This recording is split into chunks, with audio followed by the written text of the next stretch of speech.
he fell asleep. Hey, everybody. Good evening, good evening. It's Ryan here, and I have Crook is here as well with us tonight. Hope everybody's doing well. So the title of the video today is Clark plus Speaker of House, Speaker of the House of Illinois, and his wife, plus Jed equals let me explain. How are these people connected? What does one have to do with the other? So I want to start with, because we know that Jedidiah is only harassing us here in the Southland, or at least especially in Harvey, right? Because Mayor Clark is using him as a tool.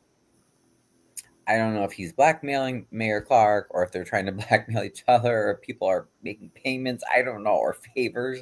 I don't know the deal, right? But all we know is that he and his goons have been making life hell for us with the help of Harvey police, who were already harassing us even before Jedidiah came to town.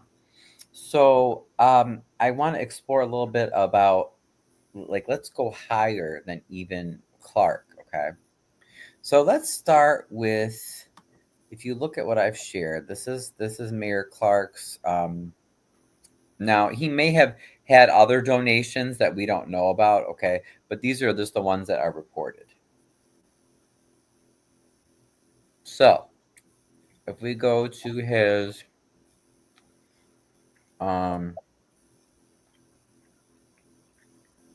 that's not what I wanted.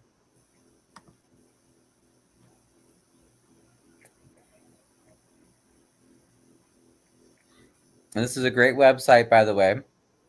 Reform for Illinois' Sunshine Database. So you can use that. Please, we need all of you loyal fans and researchers and truth seekers. We know that Jed always says, INA justice won't rest or something, I forget. But it's a shame that Ryan's Gay Coalition.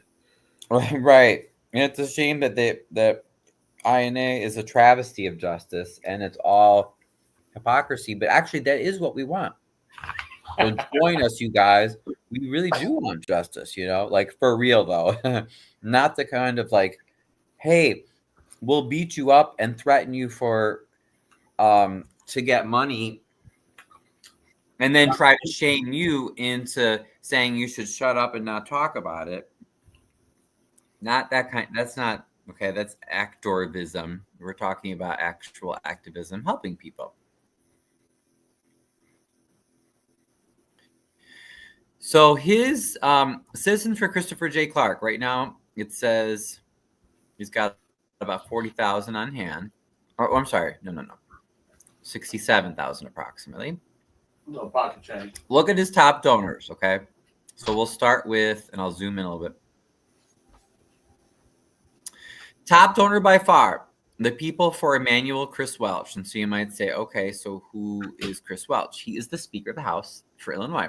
You may have heard of Mike Madigan and the scandals associated with Mike Madigan and how the feds went after him. So Chris Welch took over for Mike Madigan. Unfortunately, I don't think you can say that he's necessarily the most ethical speaker either. I don't know if it's a big improvement over Mike Madigan. We have a lot of issues. We have a lot of concerns with the current speaker as well, unfortunately, and the Democratic machine. Followed by the Antero group. That is, it's a pay-to-play thing. I don't think it's illegal, unfortunately. I think it should be, but it's a consulting group, which I know and again, it's very vague, right? Like consultants can do anything. But so they've given the mayor about 23,000 so far. South Chicago Auto Auction, that is an auto auction company, I believe, in Harvey. I think that's the one by the Crook, isn't that the one by the metro station, the Sibley metro station? I think so. So they've given about almost 22,000.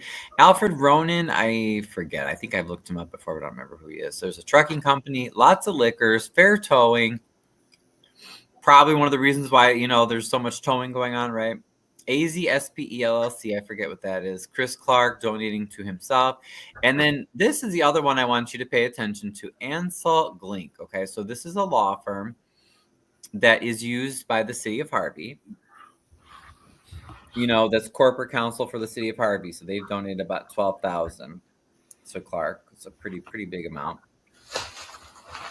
Then you can see Citizens for Jones and Thaddeus Jones have donated about 23,000. That's a big chunk of change. Okay, remember, Clark could still be working for Calumet City, but we know he was, getting paid to do nothing. But here's good old Delaney Smith, whose niece assaulted and battered me. Who's also their associates of Jedidiah and working and in communication with Chris Clark. She's donated about a little over $10,000 to Chris Clark. So yeah, they're definitely tied at the hip. Will Davis, he's our state rep. We know that he and Chris are buddies, unfortunately. Alex is a big donor. That's the T. What's the name of the company again, Crook? It's T and something construction. TD. I have to look again, but that's the one that was getting the land deals from the city. And well, now you know why, right? Because his butcher shop, has contributed $8,500 to Clark's campaign. Rosa Rambula, she's the clerk who unfortunately does not speak up for anybody. I'm very disappointed. Arbor Care, Pekarsky and Sons, that company gave $5,500. That is the company owned by Shirley's cousin. So I always just consider this is why Shirley, one of the reasons why Shirley Derwinski goes along with what Clark says, right?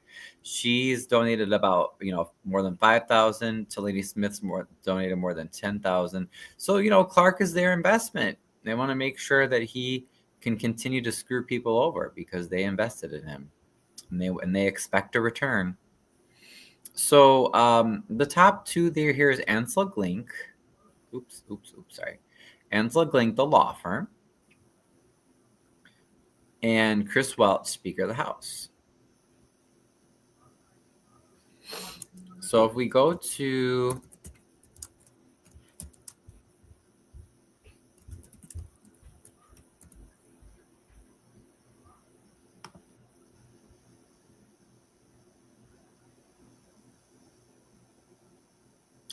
Ancel Glink's website. Sorry, did we have any comments? I didn't even check. It's quiet, huh? It's quiet. Okay. Yeah, just let me know, Crook, if something comes up that I'm not seeing. I'm sorry, because I'm probably paying attention to the presentation. So if we go to Ancel Glink's website, okay? Now, what I'm told, and I have seen a book, is that Ancel Glink is a law firm that wrote the book on, it might even be listed on their website, I don't know, but they wrote the book on municipal law in Illinois, okay? So they're one of these firms that is similar to Montana and Welch, Bert Odelson and his firm, I forget the full name of the firm. What's the other one? Delgado. So they're a few firms that do a lot of the legal work for these public boards in Cook County. Ancel Glink is one of them. They're a big donor to Chris Clark's campaigns, and they work for the city. They were supposed to work for us, but really they work for Chris Clark in defending all the horrible and unethical and I believe illegal stuff that he's been doing. So if you look it up, though, Speaker of the House, Emmanuel Chris Welch, he is right here. Okay. Chris practices in the area of litigation for governmental clients. Before joining Ancel Glink, Chris was a partner at another Chicago law firm. I like how they didn't list it. They just said another Chicago law firm. While there, he acted as legal counsel for various municipalities and school districts. Okay. He's a certified administrative hearing officer. Okay. Chris has served as a state rep since 2013. In 2021, he became the Speaker of the House. He also served 12 years on the extremely corrupt, if anybody knows the west suburbs, Maywood, Proviso Township is like, to me, is like just like Thornton Township. It is so corrupt. So he served for 12 years in the Proviso Township District 209 Board of Education. Probably not something I would brag about, honestly, because the corruption there is just as bad as Thornton Township. Okay, and I don't know if he practices, because can they practice law while he's like still Speaker of the House? I don't know, but anyway, so it gives a little bit about some of the stuff that he had been involved in. Let me see if there's anything that off the top of my head here that's linked to Harvey. Oh, there's 2 cases versus Blue Island. Okay, interesting.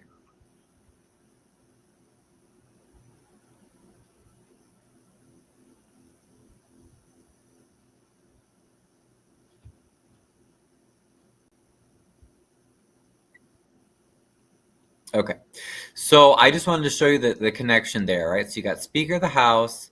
He is part of this law firm, Ancel Glink, which also donated to Mayor Clark. And then Mayor Clark has also hired them. Don't forget, Mayor Clark is also a lawyer. We didn't say he was a good lawyer or an ethical lawyer, but we said he was a lawyer. Let's clarify that. So, oh, thanks, Status Quo. Thank you so much. Hey, Status Quo. AZSP LLC leases property to gas station operators. Thank you. So it's probably some connection to gas station operators in Harvey, right? All right, so we made the Emmanuel Welch connection. Now I'm going to go to, oops, shoot, I didn't mean to open that. Hold on. I'm going to go to my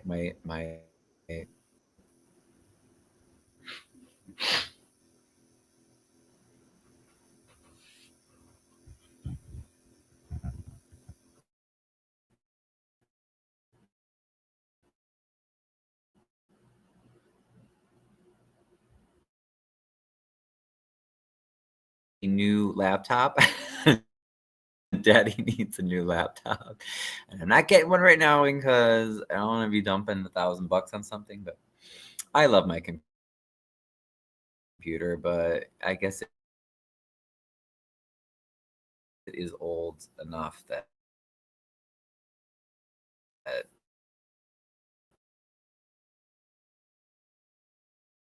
it's probably gonna need to be replaced. It just gets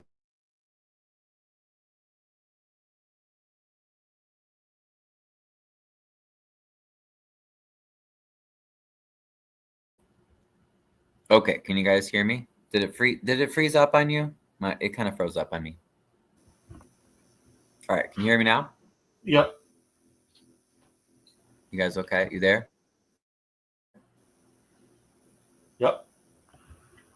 Okay, good. Yeah. Did it freeze up for a moment? Something happened weird. I don't know what happened.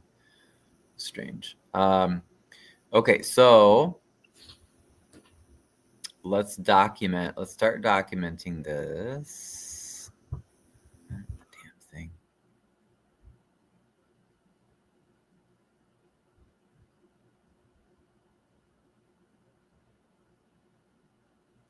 The damn thing. Let me close this. The darn thing, I should say.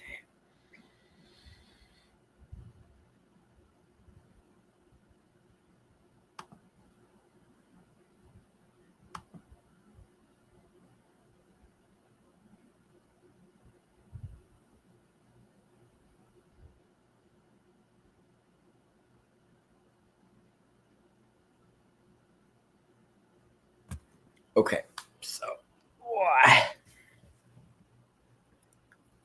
we're going to say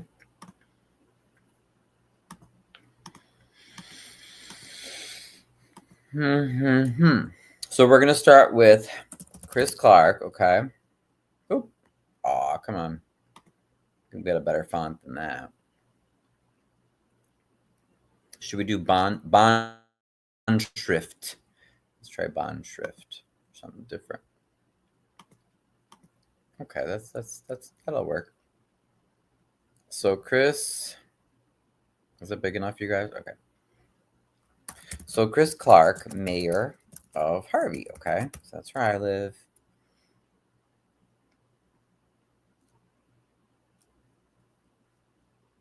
And we'll say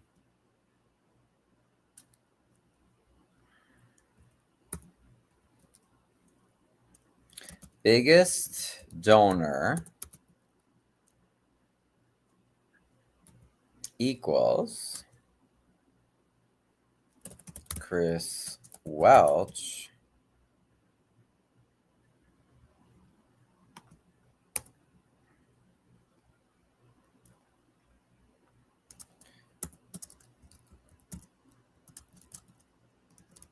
Speaker of the House. Okay.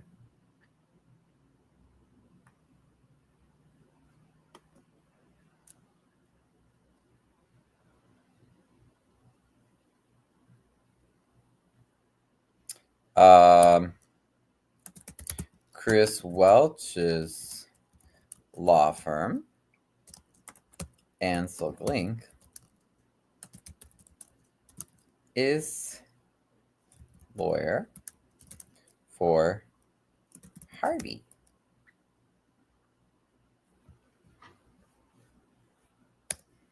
Okay, so how's that so far? Can you see that, Crook?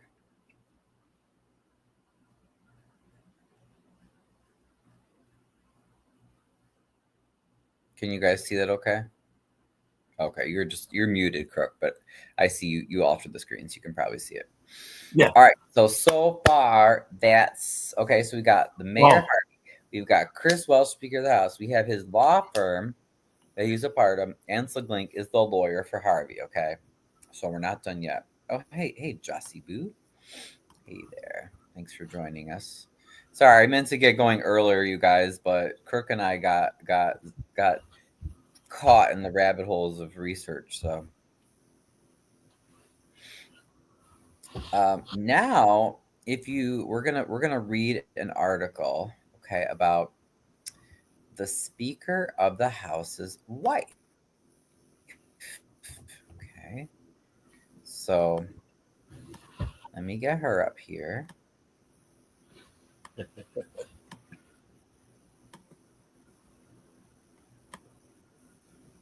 Here we go. So Shanti Rains Welch is she's a judge. Okay, judge and well, no, I'll just say wife. I'll just say Speaker's wife. Okay. But she's also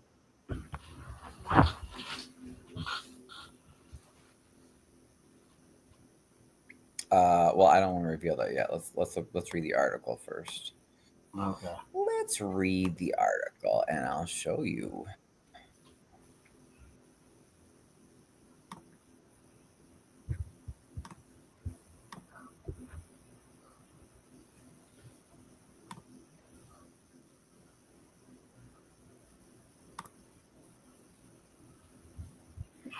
Ooh, yeah, I like the purple background. It looks kind of pretty. Are you playing around with the backgrounds, Crook? Yeah, I just put up a new. There you go. Okay.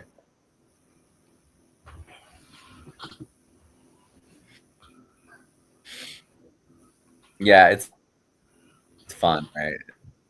Yeah. I know it's fun to play around. Okay. 24. So about a year ago, right? Cook County judge in office for less than 2 years is named to panel that rules on judicial misconduct. Circuit Judge Shanti Rains Welch has been appointed to the Illinois Courts Commission, which can remove judges from office for misconduct. Rains Welch, who's married to Illinois House Speaker Emanuel Chris Welch, has been a judge since December 2022. So she got a pretty high position. I'm assuming, I think this is her. Yeah, this is Chris Welch and then Shanti Rains Welch. So she got a really high judge position in Illinois after only being a judge for 2 years. That's pretty crazy, right? right? Mm-hmm. Yeah. Okay. Yeah. So let's Rains Welch, who's married to Illinois House Speaker Emanuel Chris Welch, Democrat from Hillside, that's West Suburbs, is one of the two circuit judges on the commission, whose authority to punish judges for wrongdoing includes being able to remove them from the bench. So remember, very powerful judicial commission.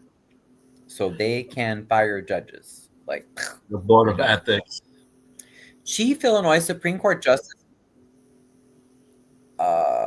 Well, I don't know if that's what it just says Illinois Courts Commission, because I think there is actually a separate board of ethics, but anyway, but I mean they have the real authority. They can just Okay. be like, you're done. Right. So you don't want to piss them off, right? Chief Illinois Supreme Court Justice Mary Jane Thies, I don't know if that's how you say her name. Sorry if it's wrong, or Tice, won't say why Rains Welch was picked for the unpaid post, whose term runs until the end of 2026. Asked about the appointment, a Supreme Court spokesman says the Illinois Supreme Court has authority under the Illinois Constitution to appoint 2 circuit court judges to the Illinois Courts Commission for 1 3-year term. Traditionally, one of these positions has come from Cook County and one from downstate.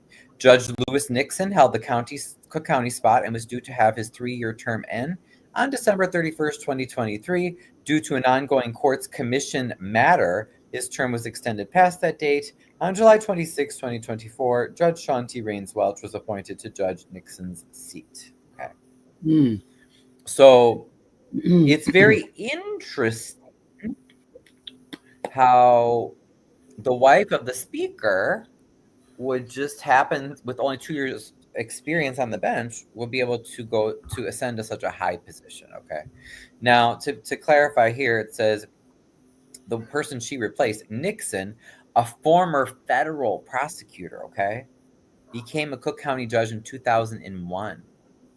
So the person she was replacing had experience as a federal prosecutor and was a judge for much longer. Rains Welch couldn't be reached. And now supervisory A judge. spokesman for her husband says the House Speaker did not know. Oh, yeah, the one she replaced. Yeah, yeah. So I guess that person's still a judge. Yeah. A spokesman for her husband says the House Speaker did not know of this until after her appointment by the Supreme Court. So let's see. Your husband is a lawyer. He technically still works for Ancel Glink. He's the Speaker of the House. The wife's a lawyer. And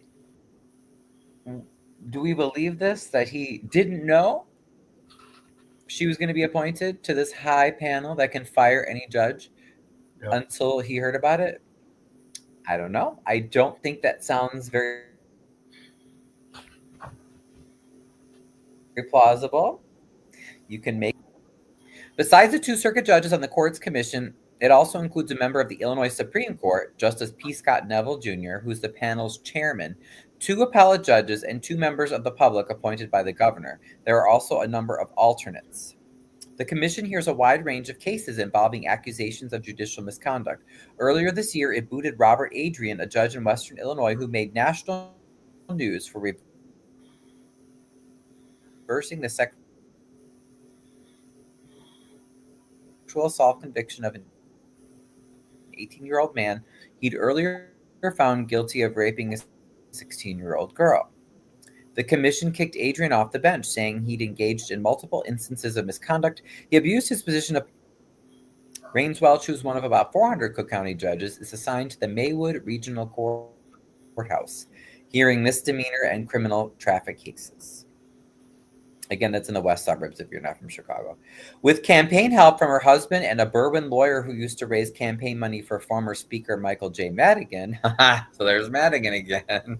The infamous, longest serving politician, I think, ever in U.S. history, and extremely corrupt. She won election in 2022 from a judicial district that stretches from the northwest suburbs to the southwest suburbs. That was after she was rated qualified by the two most influential attorney organizations that rate Cook County judicial candidates, the Chicago Bar Association and the Chicago Council of Lawyers, but drew unfavorable ratings from two other legal groups. The Illinois State Bar Association had rated Raines Welch not recommended. The Hispanic Lawyers Association of Illinois had rated her not qualified, citing a lack of legal knowledge, lack of trial experience, and lack of reliability. So, could you imagine that you have a judge here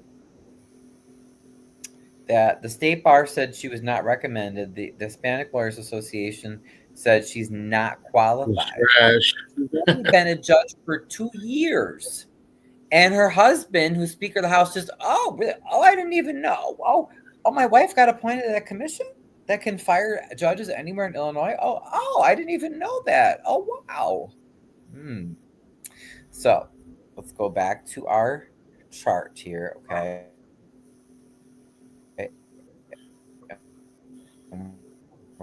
We're going to add that in. And what is it called again? It's called Illinois. No apologies. Okay, good. So you're up a little late too. I intended Courts Commission. on going on much earlier, but I didn't make it. And no apology. That's right. Crook is Dr. Crook now. That's right. Okay.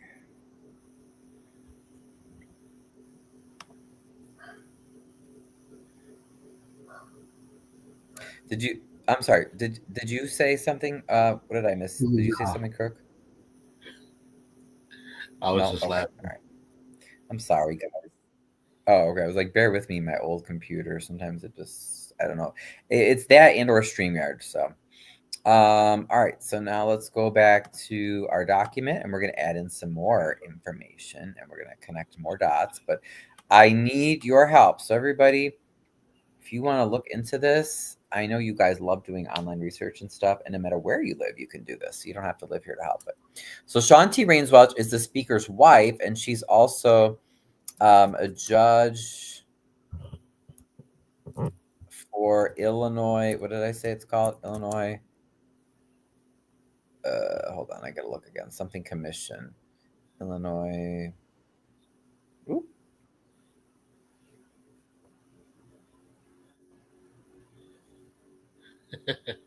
Courts Commission. Okay, there we go. Illinois Courts. Illinois judge for. Let me go down here. Illinois Courts Commission. Okay. All right, so we got that. And let me highlight some names for us so that we can be a little easier, probably, huh? So Clark will put in a yellow. What color should we do for Welch? Maybe a green, since he's the head of he's the speaker, so he's got control a lot of money, right? We'll make him green. What color should we make Shawn T. Raines Welch? We could make her. We'll give her a pink. How about that? Okay, there we go. So we've got several actors. Again, if you just joined us, we're trying to figure out what is going on behind the scenes. Who's pulling the strings? If you'll recall, my last two hearings, both judges, they were like burned. They did not. They made up all sorts of lies. They went out of their way to say that they could not help me. They didn't want anything to do with my protective order. And it was interesting because without any prompting from me or even Jedidiah, they both said, this is so political. So I need you guys, your help. Why would two judges, one right after another, one Monday, one Tuesday, without prompting, why would they both just want to wash their hands of anything to do with Jedidiah and to help me stay safe? And they kept saying, "Oh, this is just political. We don't want to have anything to do." Why? That's I need your help. So we need to connect the dots. DOTTS is a part of that. BTS. It is. It is. But sorry, ever since Michael. and Michael Smith said that now no one can ever say connect the dots without ever. I always think in my head DOTTS. Hey, poor dude. He had rhyme for a reason. Yes, no, but hey, Michael. In that case, Michael was right. I don't always agree with him, but he was right in that. So basically, um, we need to figure out why would a judge say that. And then related to that, I want to share a comment with you guys that was left for me on the video update that we did yesterday. So let me pull that up 1 second. 1 second here. In the meantime, did I miss any comments, Crook? I'm caught up.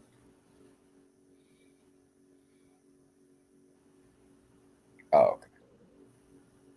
Oh no, it's the videos that I love, but I also can't watch them too often. YouTube prompts me to watch the videos of animals that they were saved, they were rescued, but they found them and they were like in horrible condition. I'm like, oh my god, I can't watch it because I love the puppies so much. Okay, I can't stand to see people or animals suffer. It drives me crazy. Which, by the way, that's a good sign if you feel that way. That means that you are empathic. Okay, so you can feel with Got people, you can compassion. identify with their pain.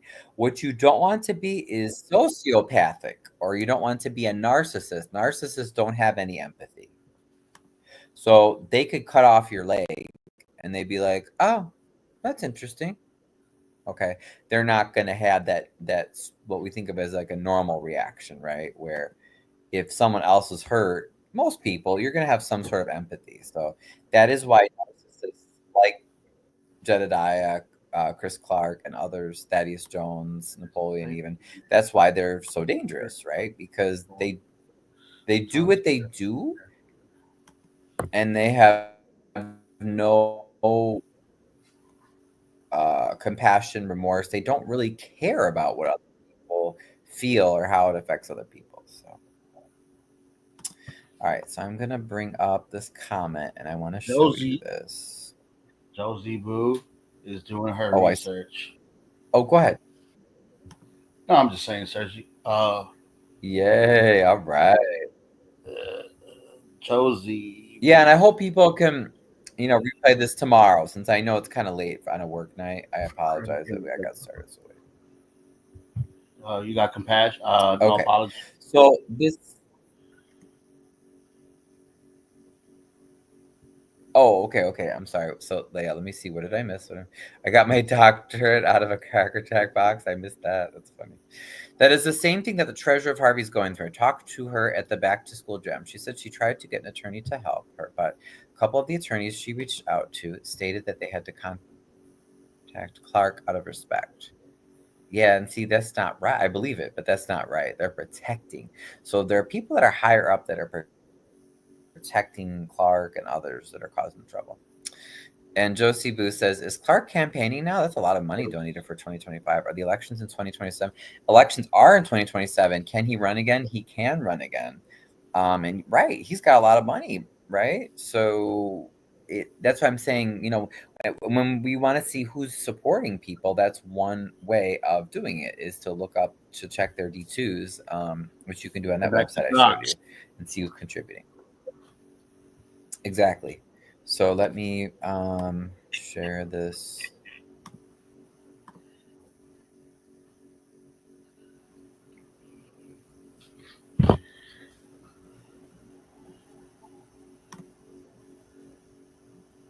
All right. So hopefully you can see the. So this was just the update from yesterday that Amir and I did about the my two court dates, I think. And I was saying, guys, take a chill pill, because Trina and everybody else was like losing their shit and like, oh, Ryan, you shouldn't have done this, and you should have said this, and you should have. And I'm like, guys, let's take a step back. And I really, really appreciate the feedback that this particular commenter gave. I don't know who you are, Sparky USA, but thank you.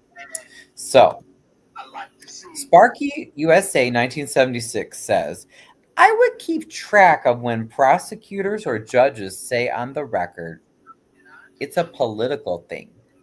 And then get a transcript. You don't need the full thing, just that part and the context around it. It sounds like they are telling you without telling you to take it up with a higher authority. When I hear that, I hear they mean like when the two judges were telling me, oh, it's a political thing, like, hey, it doesn't matter. Oh yeah, no, Jed never threatened you like that. It's just a personal argument. Very like anxious, sort of like, they want to just wash their hands of it. So when I hear that, I fear for my job and possibly my well-being. Whoa. And also because I believe it involves unspecified political things. I don't think I should be hearing this case. And what did I say? Because I was like, wow, I really agree with that. But just the way they said it was much better than the wording I was thinking. I said, bingo, I think the judge gotta connect the dots. OTTS. Dots. Exactly. All of this stuff is coming about. Exactly. Thank you. I wish I could be like LNC in that case, but where he has like the little samples that he presses. Come on, Crook, let's get some samples together. We could I would use that so often, the dot sample. But I said, bingo, I think the judges are afraid to get involved, especially when they see Jed's followers and how they mercilessly cyberstalk or cyberbully, cyberstalking is the Illinois law. But, they stalk, they assault, they batter, and they see politicians hire Jed to do this. Now, remember, in Illinois, because it might be different if you're not from Illinois, in Illinois, judges have to get elected. They don't like to appear political, but they are very political. They cannot have their job as a judge unless they're elected. Okay. So I think the key thing here is that we're not necessarily saying that the judge, Tori Corbin, was the judge today that had Hassan and Amir's cases with Jed, and then she heard mine and Jed's yesterday. And then Judge Gump, GUMP, I had on Monday. We're not saying that they're horrible people or they're evil, or you know what I mean? Like they actually might be really good judges. They might be very honorable people. It is truly possible what this commenter said, where they might be saying, hey, I fear for my job and even my well-being, because if it's involving political things, I don't think I want to have my hands on this case. So I truly believe that it's not even so much that yes, I'm upset, and I think that I was not given fair hearings in either case, and they weren't listening, and they're not heeding the urgency of it, and how I do believe that I feel unsafe, and I do believe that I'm in danger, or impossible danger, but it's they might be worried about their safety, if that makes sense. So I just want to bring that up. And then the other thing that I wanted to show you guys, which I think would be very telling, what is this? Hold on.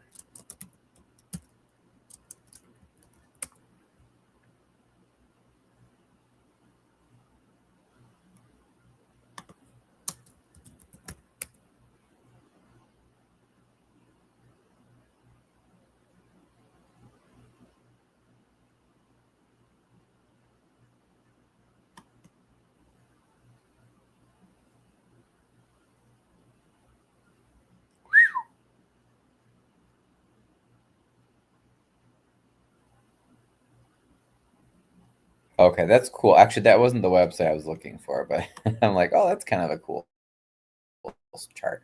What was the one that I had yesterday? Oh, okay, here we go. Okay, so I wanted to show you Judge Corbin's salary because I was wondering, I'm like, how much do these judges make? I was just curious, and I looked it up, and I just about fell on the floor. So before I put it up here, try to guess, you guys. Try to take a guess. Now, she is an associate judge. It said she was made an associate judge in 2023. So that I think they said the peers vote them to those positions or something. But it seems like it sounds like almost like professors. Like an associate professor is higher up than an adjunct or a visiting professor or something like that. So maybe that means you get more pay too. But let me go back to the chat. Okay, all right. Take. Oh, wait, Crook. Come on, you gotta tell me that I'm behind in the comments. Interesting, very interesting, Josie Boo says. It seems like there are no term limits to marriage. No, unfortunately, there were term limits, but guess who all worked together to, at the state level, repeal our term limits? Napoleon Harris, Thaddeus Jones, the Speaker of the House, Chris Welch, and our state rep, Will Davis. Are you starting to connect the dots now? Interesting. Yeah, and I need that sound sample of Michael saying that. Historically, in most states, it's toughest to get data on judges to make good decisions in elections. Oh, okay, interesting. So what I do when it's time to vote, thank you for bringing that up, Status Quo. Please do vote. Okay, like that's a minimum. Please, you guys. We're talking about all this community activism stuff. If you don't vote, like, I mean, I know even with allegations and real problems in cases of voter fraud and issues or everything, just vote. Just vote. It's just do it, because I think to not vote is worse. Even with all the frustrations that people have. But I'll use Injustice Watch as one, at least for Illinois, for the Chicago area. They have a good voting guide. But basically, if you just look at any of your bar associations, wherever you live, they will evaluate the judges for an election. So just keep that in mind. So if you're like, I don't know who to vote for, or I don't know if I should vote to retain this judge, you can always use some of the bar associations. All right, and then Wyoming says, "Hey, Wyoming, I know you're still up." Josie says she would guess that 120,000 that Ms. Judge Tori Corbin makes. That's what I was thinking. You know what I mean? But Crook, you're not supposed to say. Shh, Crook. Don't say yet. Hey, Status Quo. Okay, sorry. Let me pull it up on the screen, and then you guys can see. Crook, I know you probably got excited. You were like, "Oh, I want to say." Okay, so can you guys see now? So get ready to fall off your chair. Are you ready for this? So you can just go to the comptroller, okay, and search for state employees as far as salary and everything. So in the under the courts, Tori Corbin, she was the judge, associate judge, right? So for last year, she made $227,000 or $227,700. So far, we're about almost in September. Year-to-date gross this year is a little more than 155,000. So I want to give the judges the benefit of the doubt. Okay, they might be afraid, like I said, for their career and or for their physical safety. I get that. That's a real thing, But at least we know they ain't poor. Like, that's pretty good, don't you think? Especially for a government job, making $250,000 is pretty damn good. So anyway, all right, you guys. So yeah, let me know. What do you think about that? What do you think? I was floored though. I was like, okay, like I understood maybe they're covering this stuff up and they don't want to prosecute Jed because of the political connections. But then I'm like, wait, okay, but at least we can't say that they don't have money. They're getting paid well for all this stress. Josie Boo says, how is that possible? Usually it's a 4-year term. Illinois is very confusing. How did Tiffany have a 4-year term limit? And Harvey's unlimited, it seems. What other neighboring cities mirror Harvey? Oh, no, Tiffany didn't have a limit. She could have gotten reelected.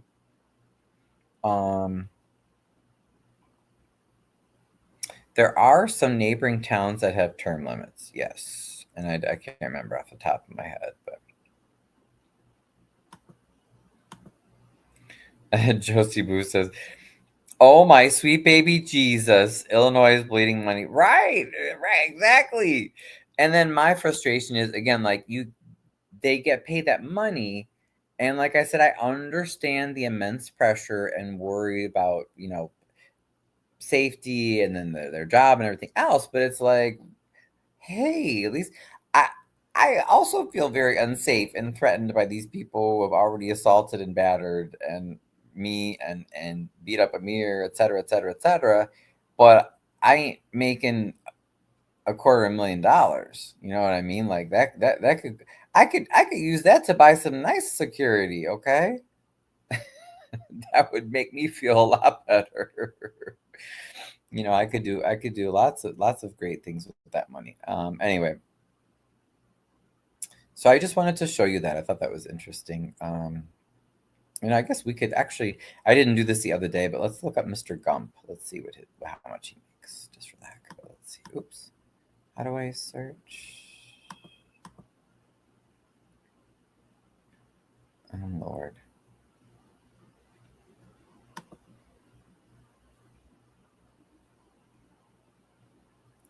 This is interesting too. You can play around with state budget report. Remember when people were saying Harvey's behind on its reports, Dalton's behind on its reports. This is the lady. Do you see? Susanna A. Mendoza. She is the Illinois State Comptroller, not to be confused with Lewis Williams, who is hired and basically just does whatever Mayor Clark wants. He is hired as Harvey's comptroller. He's supposed to just pay the bills, okay? We have an elected treasurer. She's supposed to oversee everything about the finances in Harvey. Does that make sense? We have an elected treasurer in Harvey overseeing all the money. The comptroller that Harvey employs don't even know how much is in the bank. The comptroller is just supposed to make sure the bills get paid properly, just kind of assisting the treasurer. Okay. How Mayor Clark has it set up is that the treasurer doesn't get access to the city books, can't report information to us about where our money's being spent, and she gets ridiculed and harassed and everything. Again, all this stuff that we saw before Jed came onto the scene, because Jed is just a tool. He's a tool and part of a fight that we have been fighting for years. So anybody that wants to say, well, you just shouldn't talk about him because, you're going to encourage him and you're just jealous or you're following him. No. Just like I told the judge, I live here. Jedidiah and his goons do not. I report on Harvey in the Southland. And even if I didn't, I can talk about anybody, including Jed, as much as I want.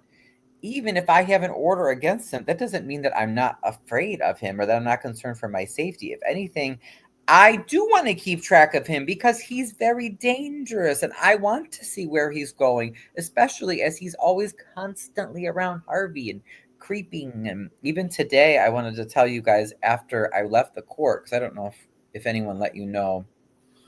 I don't know if Amir did a live earlier, but we had to get a sheriff's escort because Jed and some of his group they had left the courthouse and then they came back in and they were looking for Amir. And these are the same people that they're saying, you know, that we obsess about them. It's like, dude, just go away. Like, you're just Clark has been bullying us for years. You're just the latest tool. Okay? You're just the latest. They're just the latest, you know what I mean? Just like when Selene bullies, you know what I mean? Like, same thing. Like, they're just all extensions of Clark, and then these people that are higher up that we're talking about. So I just wanted to say that. But let me go back and find. I wanted to see how much Gump was paid. Let's see. Sorry, what's his first name again? Joe Gump, right? I think Joseph Gump.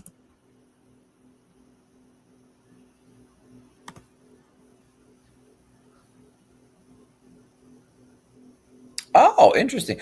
Oh, you know why? Because I think he's just a judge. See, I think it makes a difference. Judge Corbin, Tory Corbin's an associate judge, so he's a judge for the circuit court. So, although he's still doing pretty well too. Look at that, 225.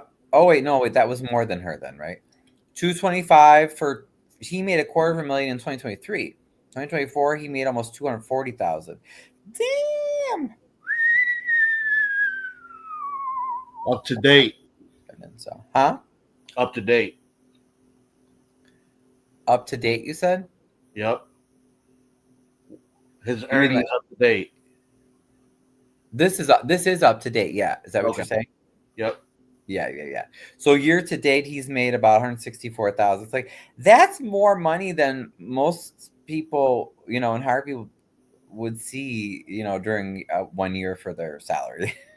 So anyway, so I wanted to share that. I don't know, any other state employees we wanted to see while we're here. You know what, let me, for the heck of it, as long as we're here, Mr. How many days are they serving on the bench? That's a good question. Mr. Do Nothing Raul. Let's see how much he makes. He's the Attorney General for Illinois. I'm just so curious to see. Oh, only 186.4? Interesting. Let's see.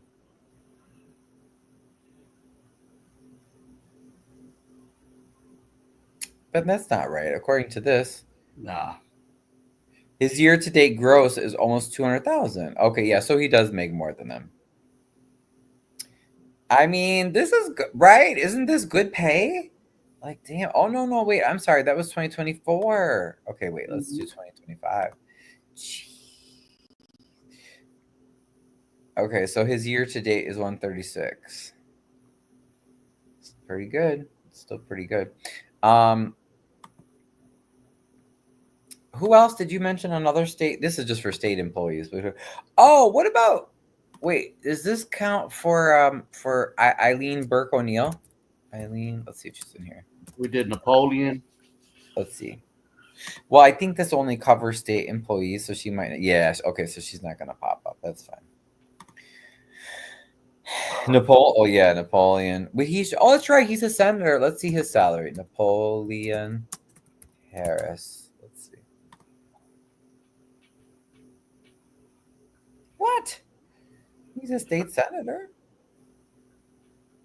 Oh, okay. Well, that's all right. You know, I could go back. And, that. I'm sorry. That's right. Maybe that's what I did wrong. Just said just the last name. Maybe that's why. Oh man, there's gonna be a lot in the Harrises though. Let's see if we can go to the ends.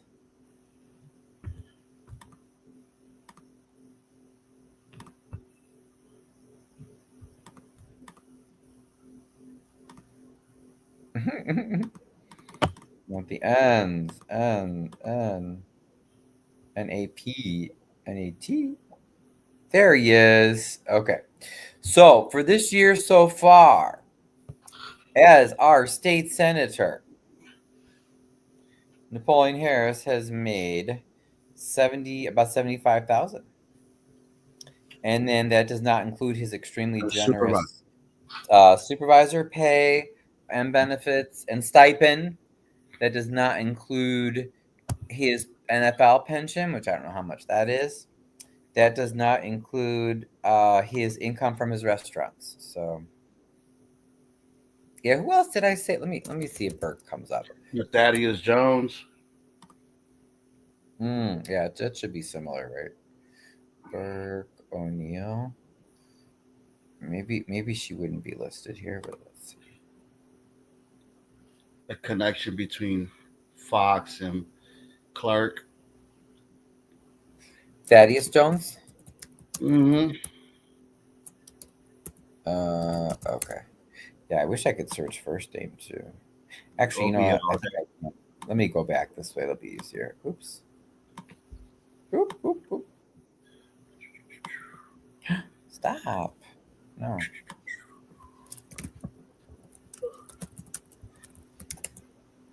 Javier's asking about the Salary. next Park District meeting. Oh, okay. Yeah, I can look that up too. Hey, baby. Look who came to say hi. Hi, you Bev. Good boy. All right. Thaddeus Jones for 2024. He made, for his job as state rep alone, he made about 100,000. 103.4. I mean, these people make a lot of money. People, we can barely afford our property tax increases. Okay, you guys. Anyway, all right. I don't want to get too distracted. Oh no, I did want to search this though. What is?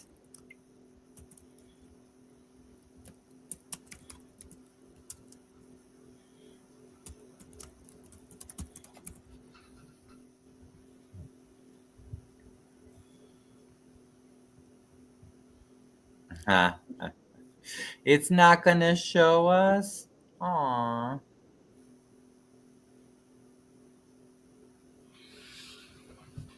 Where could we find his NFL pension?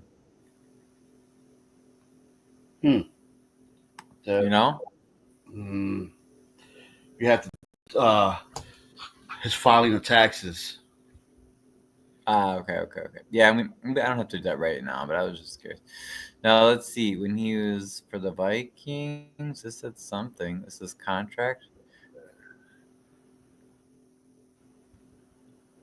He was drafted. Oh, okay. Also, he ended. He ended his career with the Vikings. So it's been a while. Okay. Yeah, he was drafted to the Raiders. So his last contract was 6 years, $23 million. So I mean, unless he totally, misspent it.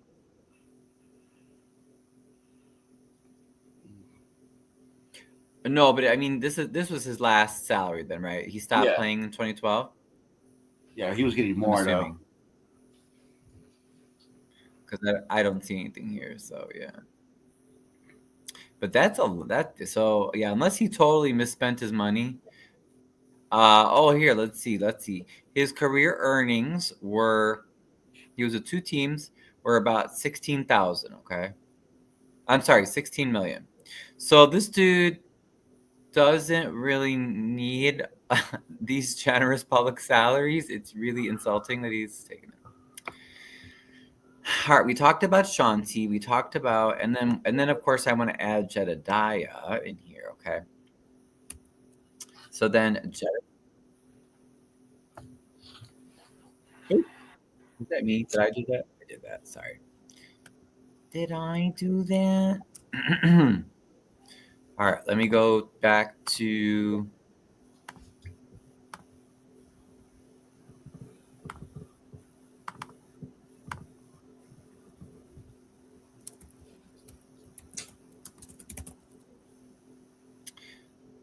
Oh wait, can you guys see it? No, sorry, I didn't add it yet. Add to stage. Here we go.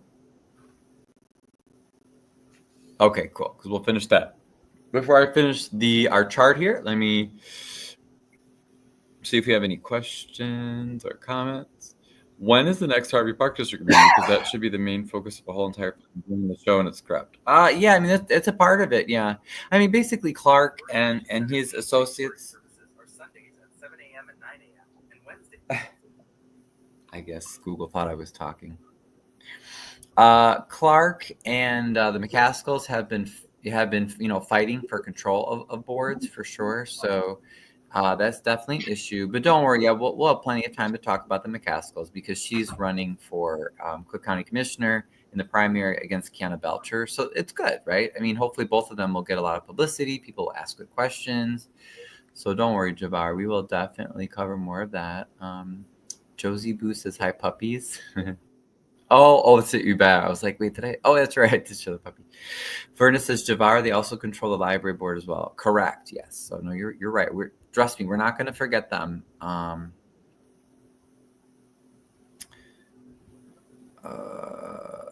me see here.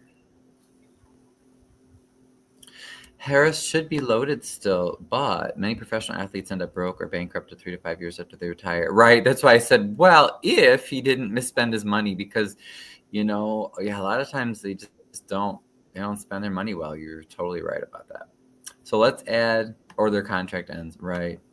Mm-hmm. So we're going to add Jedidiah Brown here. What should I highlight him? Brown for Brown? So Jed is just the latest. I don't know if I have a Brown.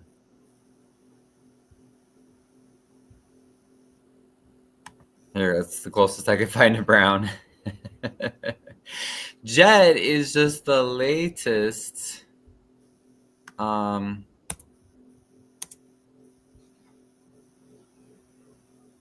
that's good. You guys can still see that, right? Hopefully it's not too small. Let me zoom in a little bit more. So how does Jed fit into all this? Well, Jed. Oops.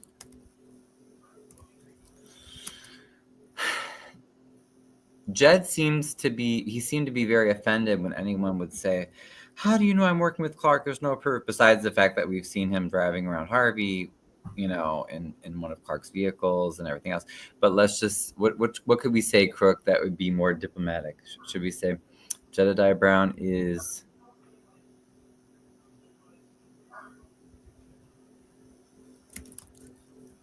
the latest puppet for Clark?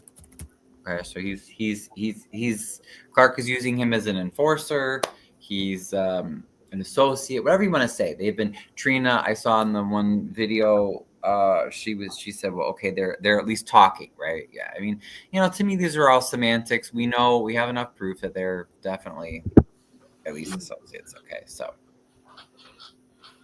so the question then becomes, if this lady right here, okay, Shanti Rains Welch. So if she is the wife of the Speaker of the House, Chris Welch, okay, his law firm is Ancel Glink, who's also the law firm that Harvey uses, and he's Chris Clark's biggest donor. Okay, maybe I'll add some dollar signs there.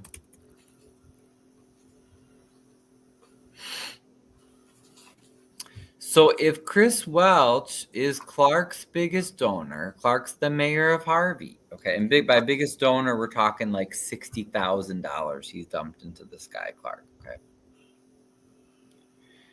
Shanti Rains Welch, Chris Welch's wife, is on this Illinois Courts Commission, and they can fire any judge they want.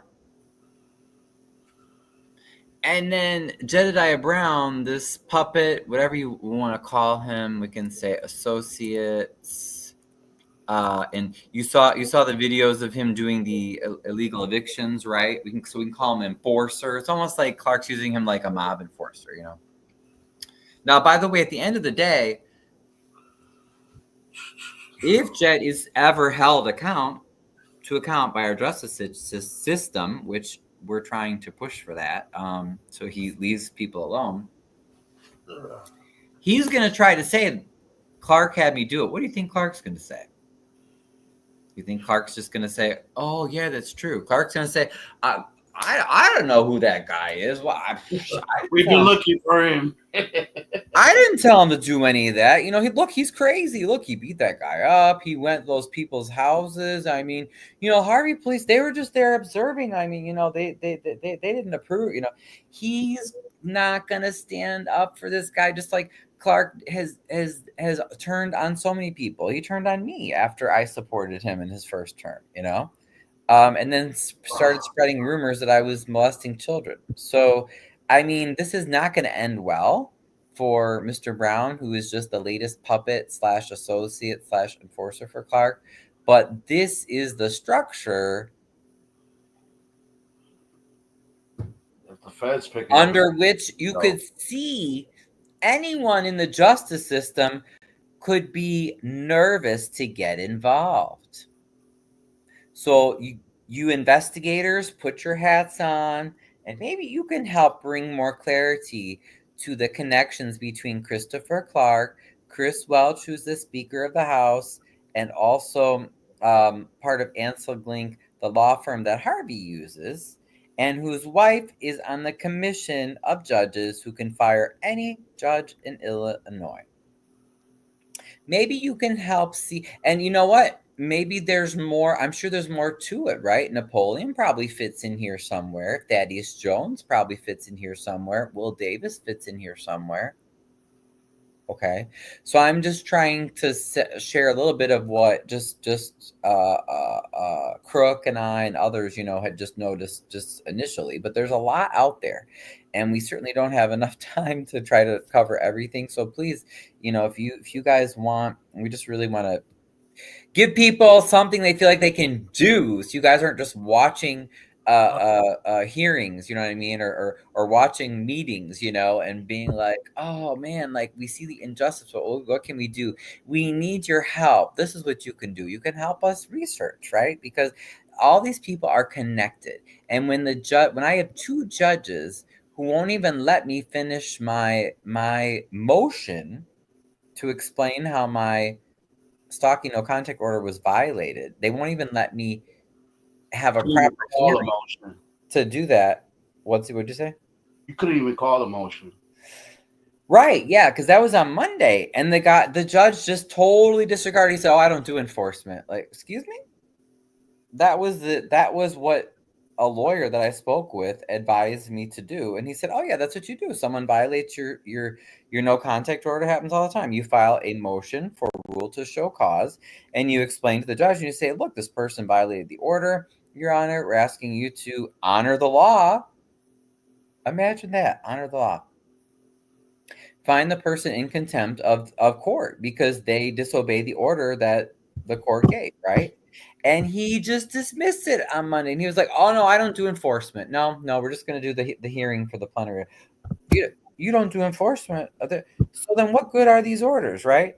Now, it doesn't mean they don't get enforced. They do.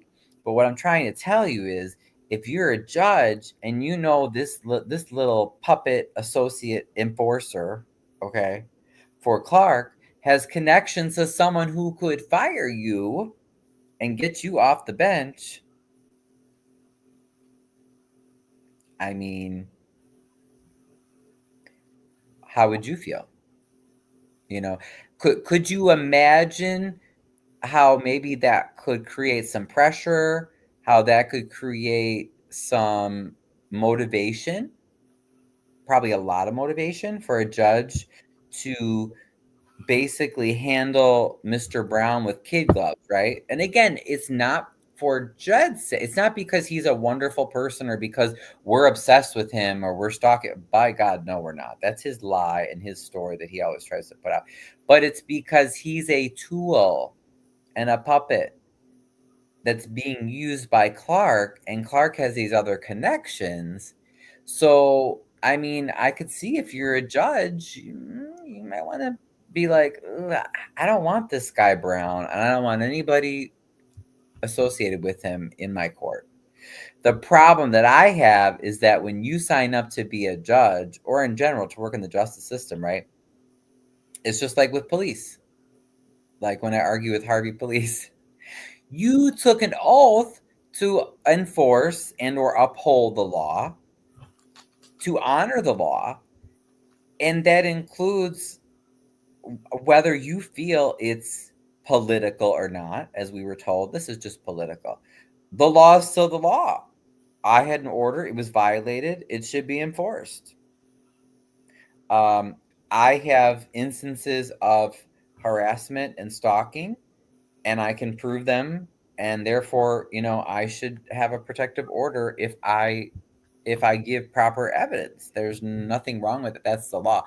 But if people are being pressured by this whole worksheet here and these connections, you can see how this is how we could have a county that reflects your name, Crook, right? Like, why is it Dr. Crook County? Because, well, if you didn't have people trying to influence and bend things and do things they weren't supposed to, it would just be, Honest Abe County or something. I mean, I don't know. Open book. So anyway, oop, oop, oop. I'm trying to get caught up with my comments, and this thing's acting weird now. It's weird. Hold on one second. Ah, what is my computer doing? Okay, I think it came back now. Harris should be low. Oh, yeah, we talked about that. Yeah. Clark will deny.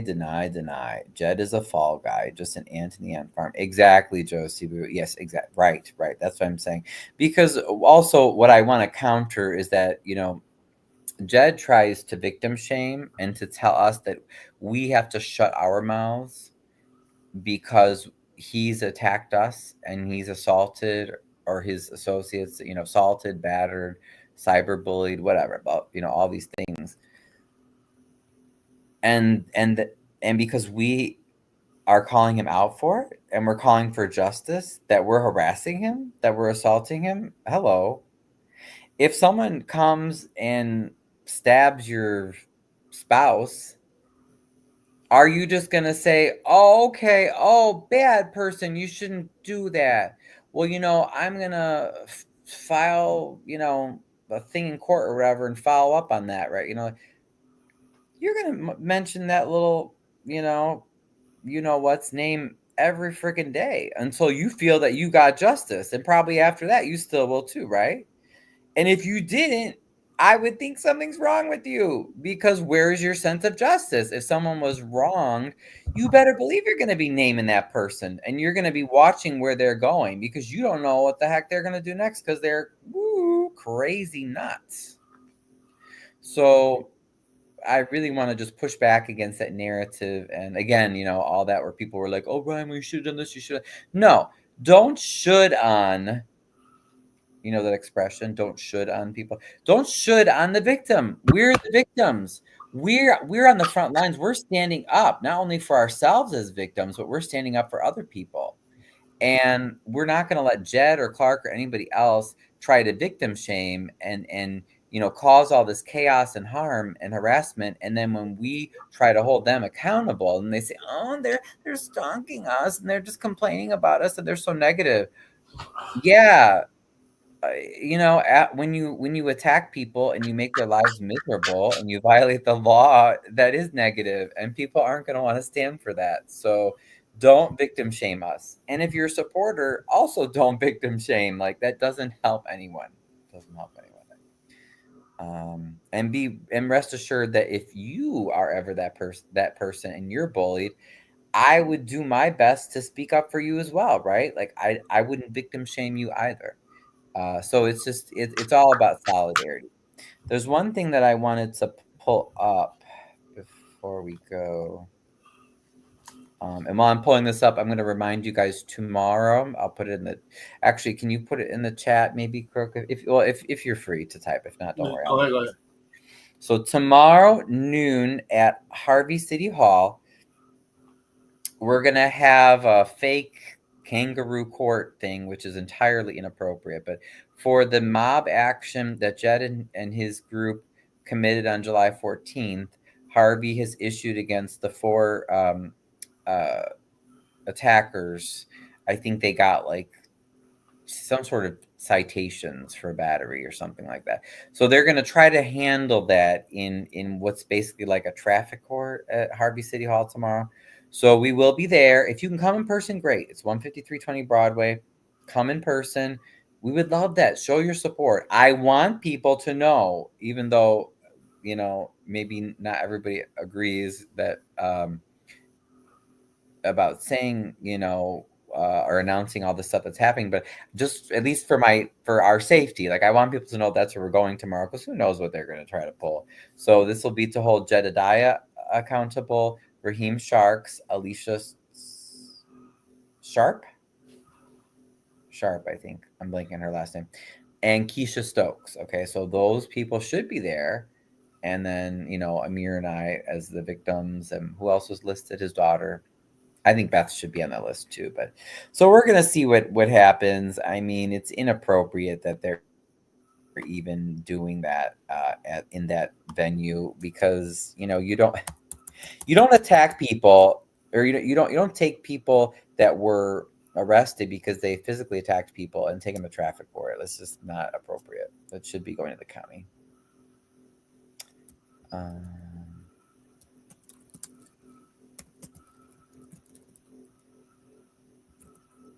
Oops. I swear to God I did that right.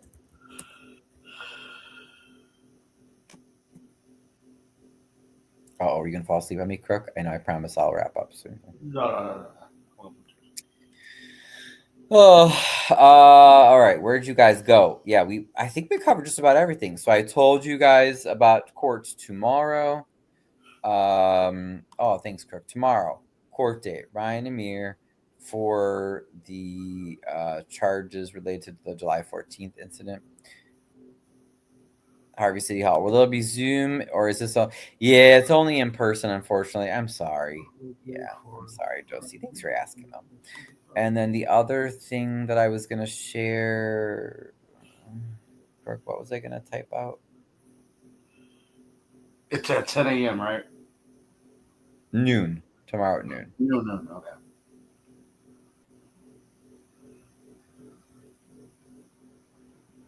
Court tomorrow at noon. Yeah, I guess that's it for now. So my last window that I wanted to share, because this is something that, again, these judges did not do correctly. I don't know if you guys caught, but Judge Corbin, actually, she went on a rant at the end of her ruling, and she said something like, she was so dismissive and rude, and saying, We have the video. you guys are abusing the system, or you guys are childish. You just need to sit down and talk it out. You know what I mean? It's like it's like two countries that are in a brutal war or something, and someone's like, you guys just need to sit down and have a sandwich together. It's like, no, judge. Like, when people are beat up and constantly harassed and bullied and followed, like, these people don't understand logic. Like, that's why you need to follow the law and protect us. And then she went on to preach to say that this law, you guys are abusing it because this law was for women. Okay, but only women can be stalked? You want to show the hearing, Ryan? The rant? Oh. Well, no, I'm waiting for the. Yeah. I mean, I know what you're saying, but I just want to. I have to wait for the transcript thing. Yeah. No, I'm saying for Hassan's court date. Oh, to tell people when the next one is? No. I got the hearing for today. Oh, that. Well. Yeah, but if that was from Zoom, I don't want you to get in trouble, because I don't think that you're supposed to replay it.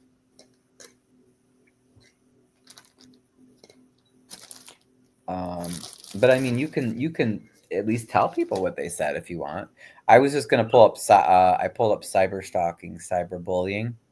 I wanted to briefly go over that because she didn't even give me a chance. So she was too busy telling us that this stuff was only for, like, this law was for women, and I understand, but like, women aren't the only ones that go through this stuff. So Oh, you're talking about that, right? It was very inappropriate. Very inappropriate.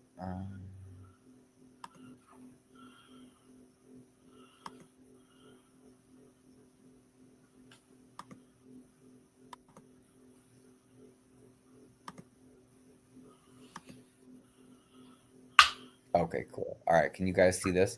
So this is what I wanted to read part of what I was going to present for my case.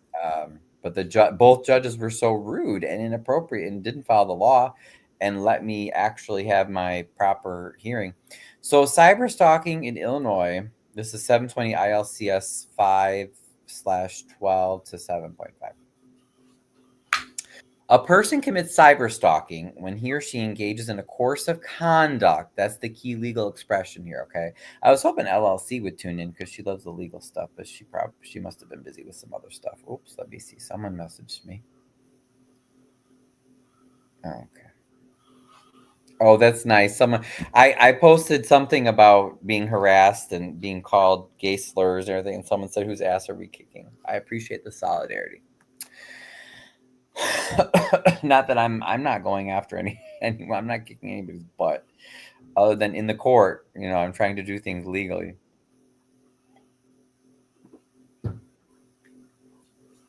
So a person commits cyber stalking when he or she engages in a course of conduct. That's the legal expression that I'm sure Lady Luck Club will appreciate that. In other words, saying it has to be a pattern. It can't just be one time.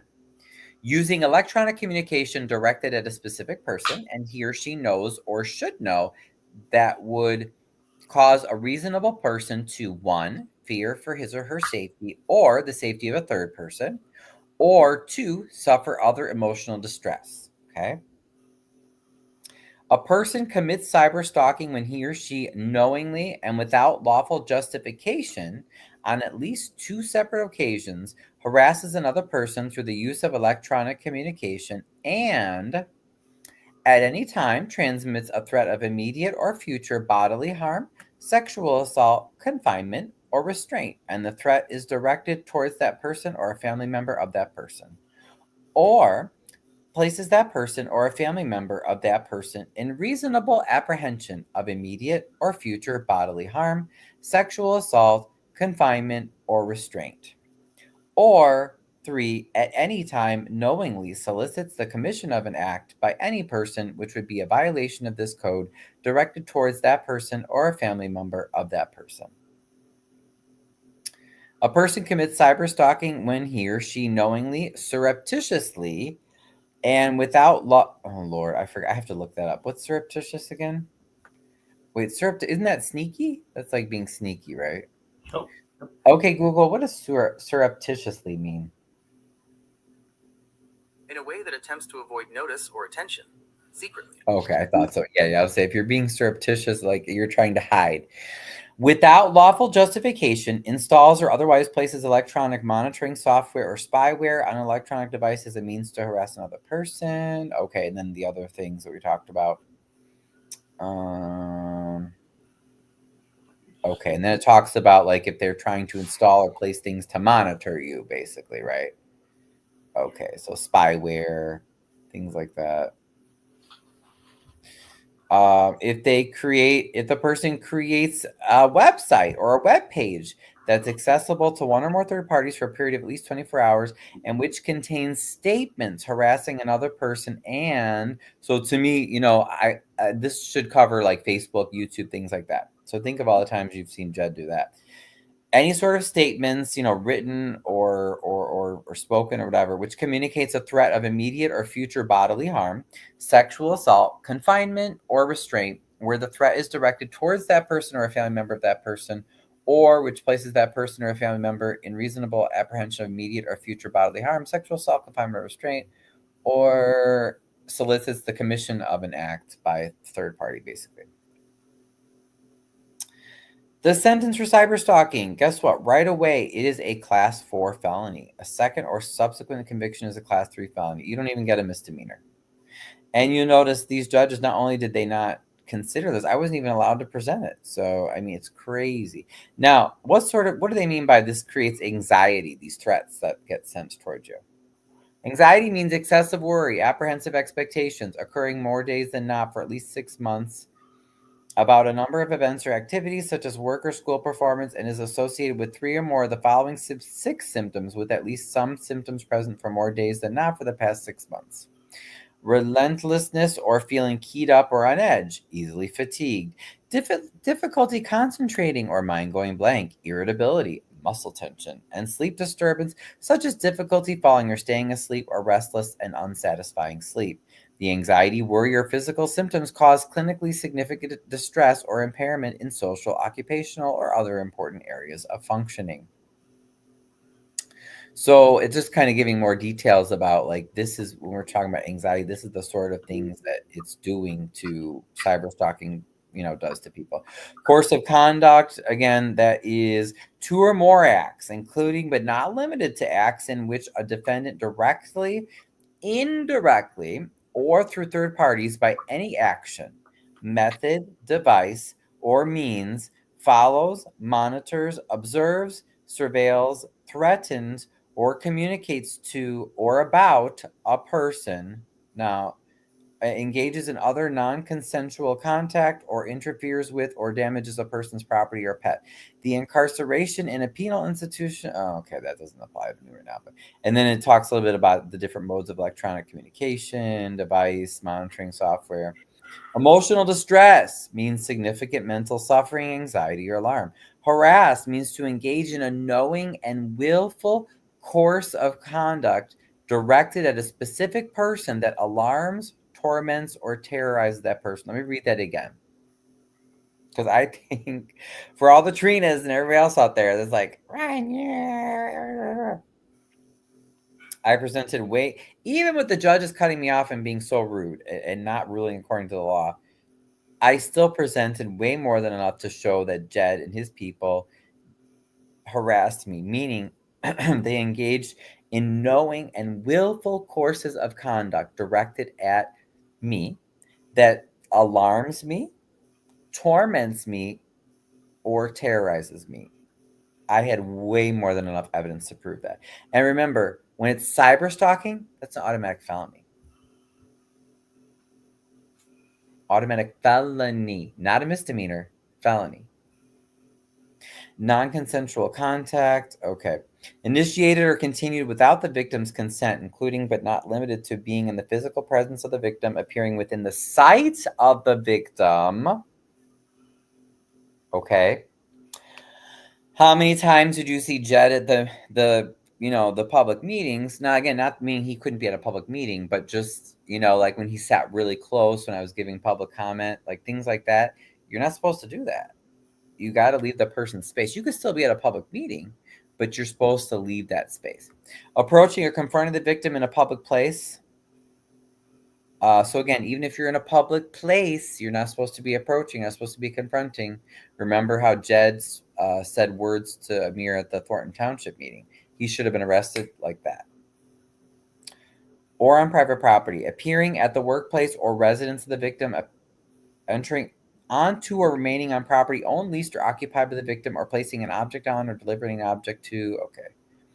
Reasonable person, a person in the victim's circumstances with the victim's knowledge of the defendant and the defendant's prior acts. What do we know about Jed's prior acts? He's instigated multiple physical fights, lied about people, defamed them, scammed them out of money. All these different ways of harassing people, cyber harassment, cyberbullying. So with the victim's knowledge of the defendant and the defendant's prior acts. So I know all that. So that's a part of it.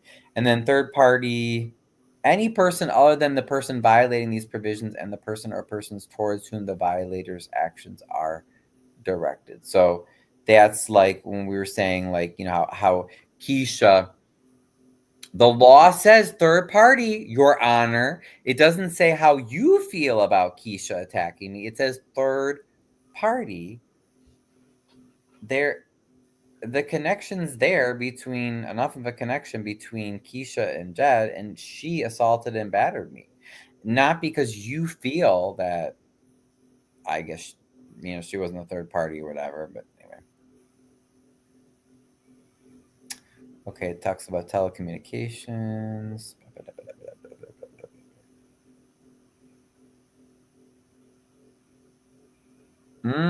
Oh, that's interesting. That's a good thing too. Basically, it says if a defendant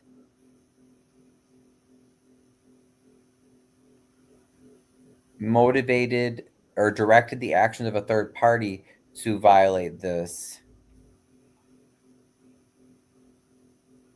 They're guilty of violating this section as if the same had been personally done by the defendant, like the defendant did the harassing themselves, without regard to the mental state of the third party acting at the direction of the defendant. So, in other words, remember when Alicia, who was driving Jed's car, remember when she got in my face and she was trying to block when I was filming the fight? Remember that? Oh my goodness, I better make sure you guys are still with me. Everyone's so quiet. We're here, bro. Oh, okay, good. Okay, good. I'm just checking. Got 22 people. But if you remember that, when I was trying to tape the fight and she got in my face, that is.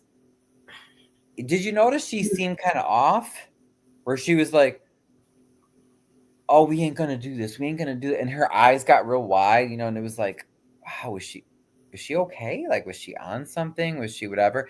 Well, the cyber bullying law, that's an automatic felony, says that if someone got a third party to harass you, regardless of that person's mental state, because I'll tell you, Alicia didn't seem real with it that night, okay?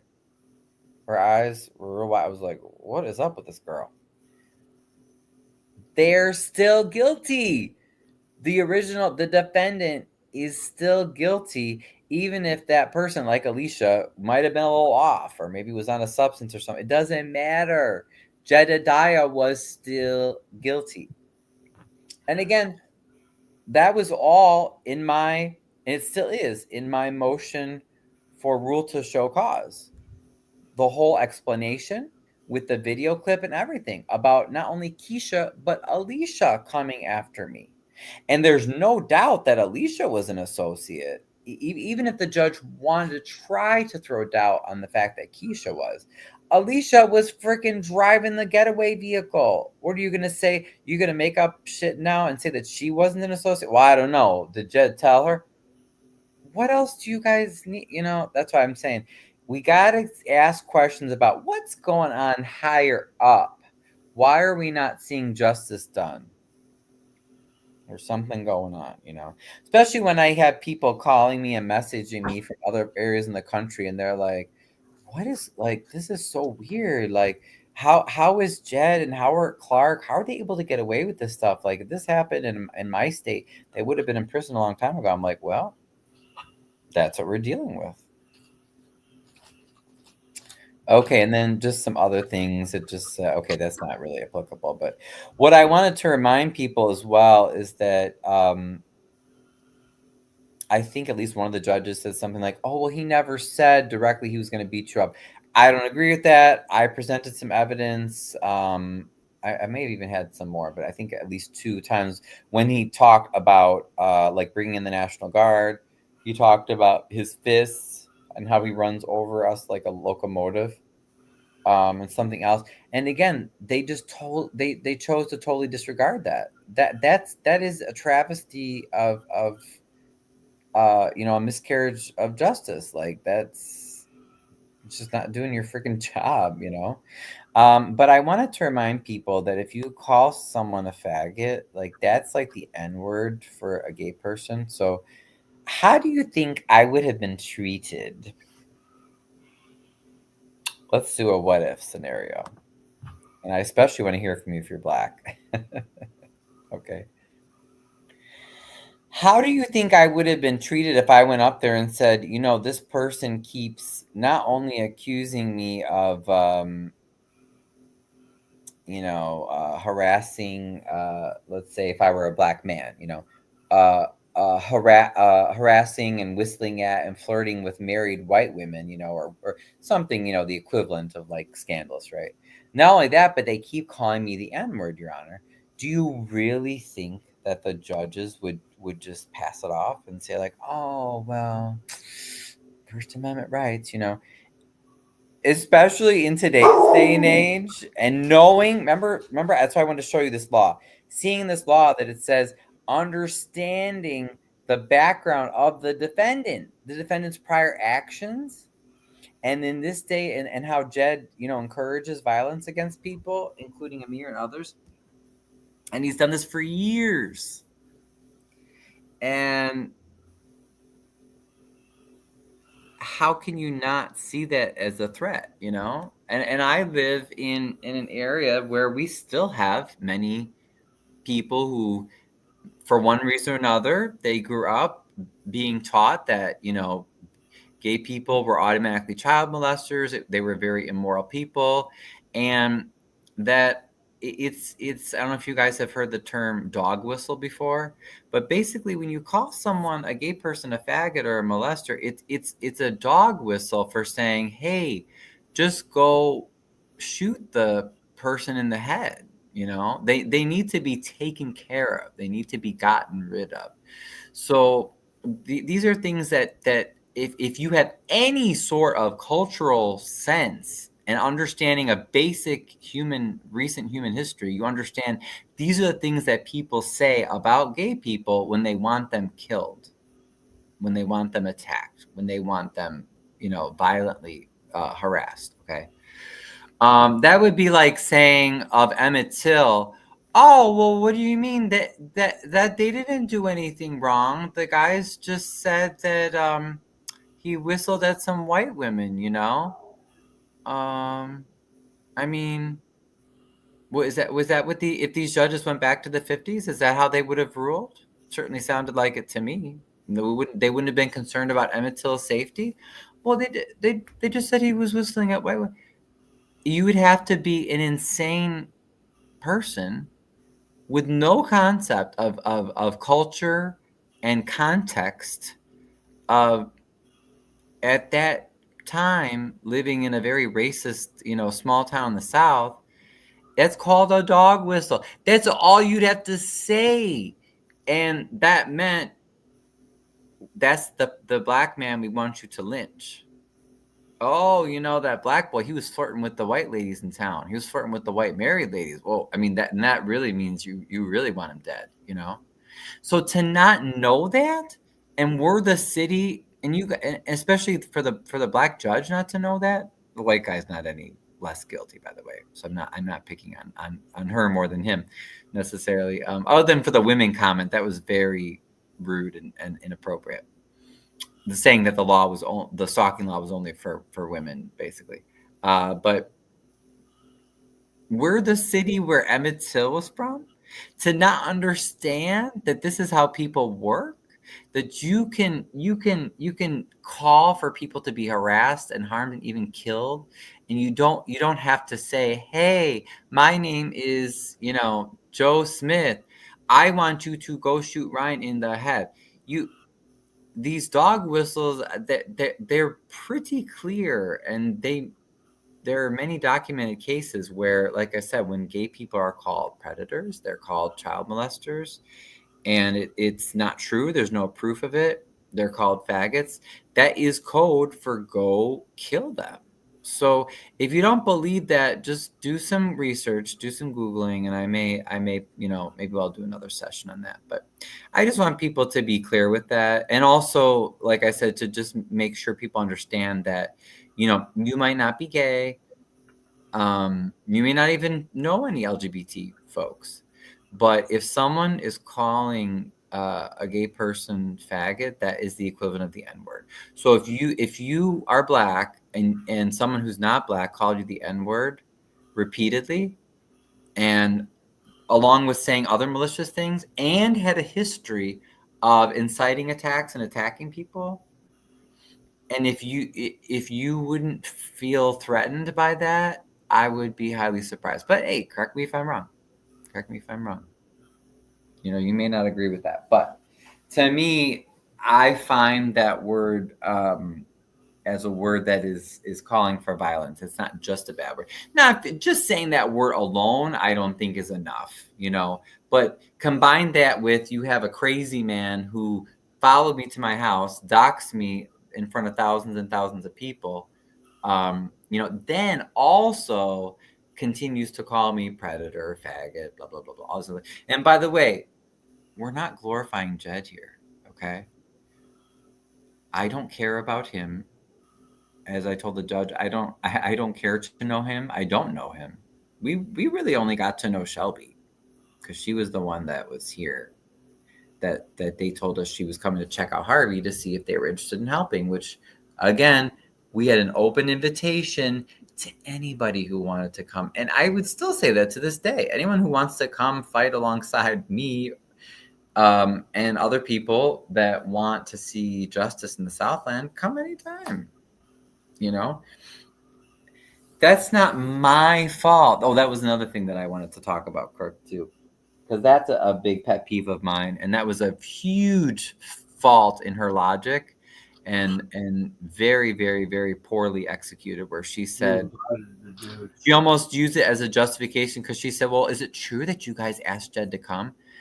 It doesn't matter. If I ask my neighbor that I've known for 20 years, and I say, "Hey, you know, I heard you're good at fixing sheds. Could you come fix my shed?" And then he comes and stabs me in the heart. So let's say I recover and we go to court, and the first thing the judge asks is, "Well, I don't know. Is it true? Did you ask him to come over and help you fix your shed?" Can we say fucking victim shaming? So that is entirely legally inappropriate line of reasoning and just basic logic. That is an extremely inappropriate line of reasoning. The one thing has nothing to do with another. Even if we had issued a formal written invitations asking Jed to come here and help us get justice in Harvey, is that an excuse for him then to come and beat us up and to dox and stalk and do all this other crap? How is that logical? So how is a educated judge or educated judges, who are making $250,000 a year, how are they just totally blowing like Logic 101? I wish I had that button right now to play that little Michael sample saying, "Connect the dots, people. Connect the dots." It's not about Jed. He's just the latest tool. I was arrested last year. Where was Jedidiah? Wasn't anywhere around. He didn't care about Harvey one way or another. So we've been in this fight like Dots. for DOTTS. Dots. There he is. There he is. I love it. I love it. I love it. I love it. So with that, that's pretty much it. So we're all going to conclude with that. This is 1:21 a.m. I'm sorry. I didn't even intend on going that late. Thanks, Brooke, for staying up with us. Yeah, if anybody else has anything to close or any other questions or whatever, otherwise, that's it. I'm going to just put this away, and then I'll give you guys a second if you have a question or anything, and I'll be right back.